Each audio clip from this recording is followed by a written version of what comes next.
Hi guys, it's Dr. Heather, and I'm here with Dr. Brandon as well. And we just wanted to thank you guys for supporting us and giving us emails and cards and doing everything that you could to support us through this difficult time. I just want to dovetail on that and just really express my gratitude as well. So thank you very much for your support during this amazingly difficult time. But the good news is we have prevailed. I don't know if you've heard, but we have been exonerated and vindicated through all this nastiness.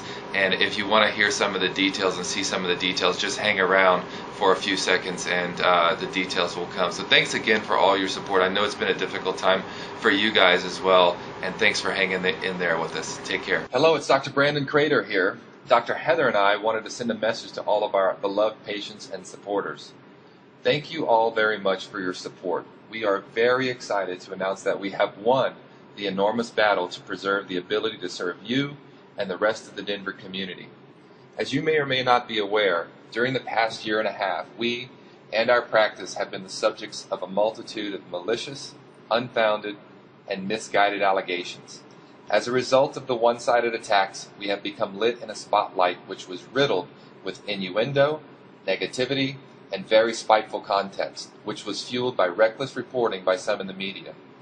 The result has been nothing short of painful. With a complete disregard for the truth, the allegations have created a multitude of negative repercussions for the entire practice, its staff, and of course patients of the facility. Unfortunately, the tremendous damage caused to the practice does not stay within the walls of our health center. It is also extended into the lives of many involved with the Functional Endocrinology Center of Colorado.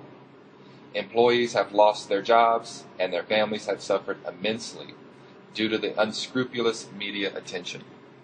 A multitude of Denver area residents suffering from chronic degenerative conditions may have even gone without much needed care due to the negative veil that was cast on our practice, our character, and functional health care in general. It is an unfortunate circumstance that has arisen for the entire community, in fact, one which has now shown to be completely unfounded, hurtful, and seemingly created out of malicious intent. Throughout the tedious and arduous process, we have discovered that the attacks, in part, were spurred by some in the Colorado medical community and their misinformed and biased understanding of the education and scope of practice for doctors of chiropractic. In fact, it was found that some area medical doctors encouraged their patients to file complaints against us without first confirming or understanding the scope of care we provide. Throughout the entire regulatory process, we were forced to sit silently as our reputation and livelihood demolished right before our eyes. We wanted nothing more than to stand up and defend our facility, our profession, our passion, and the rights of patients to have access to functional health care instead of staying stuck in the drug therapy model of care. It is our belief that the events have occurred in part because some in the medical community feel threatened over the ever-growing healthcare demands of a public that is sick of a one drug after another solution for their health problems.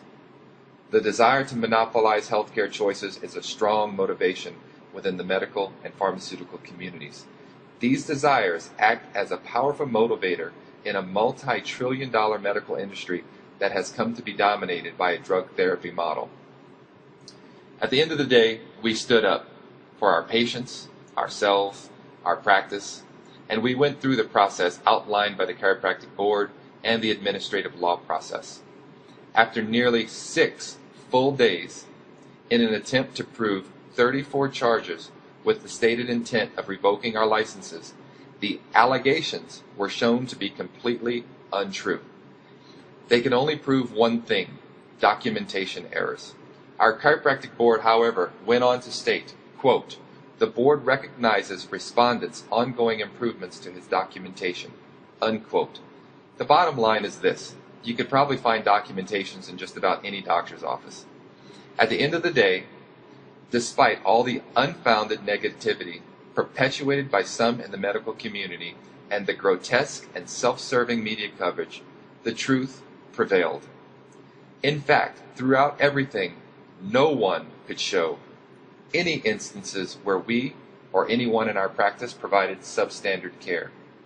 No one could show any instance where we or anyone in our practice outside the scope of chiropractic.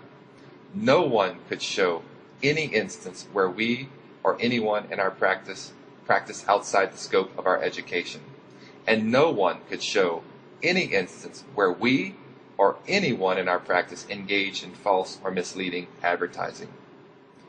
Contrary to the charges, in fact, there was ample evidence that what we do at the Functional Endocrinology Center of Colorado helps patients. The Board of Chiropractic Examiners affirmed once again our scope of practice. The board affirmed once again our use of the term functional endocrinology in our practice name. The board affirmed once again our use of the term functional endocrinology to describe our services. The board affirmed once again our ability to diagnose diabetes, thyroid conditions, autoimmune conditions, functional imbalances, etc. The board affirmed once again our ability to treat diabetes, thyroid conditions, autoimmune conditions, and other human ailments. Needless to say, we both feel exonerated and vindicated by the board's conclusions and only wish the media and the medical community would have operated from a platform of fairness before they assaulted our character, business practices, and profession. Nonetheless, we are grateful that the Chiropractic Board of Examiners, after examining all of the evidence, came to the conclusion it did. Throughout this process, many of our loyal patients have expressed anger, frustration, and sadness surrounding what they knew to be an unfair characterization of us and the way we run our practice. Many even offered to help, providing assistance, support, and affirmation, offering to help in any way possible. Some patients attempted to reach out to the media outlets in an attempt of discrediting the reports against our facility, only to be ridiculed, discredited, and insulted. We would like to thank you for your steadfast support and dedication throughout this difficult time. Certainly, without your loyal and genuine support, our journey would have been a much harder task, and for that, we are truly appreciative. We would also like to thank all of our friends and family for their support through this difficult time as well. We hope you can find some comfort in the board's decision and appreciate your understanding as we begin to rebuild what was so wrongfully taken from us. It is our pledge, as it has always been, to continue to fight for open access to health care, and we will continue to provide amazing care to those suffering from chronic and degenerative health conditions, no matter what. Thanks again to all of you.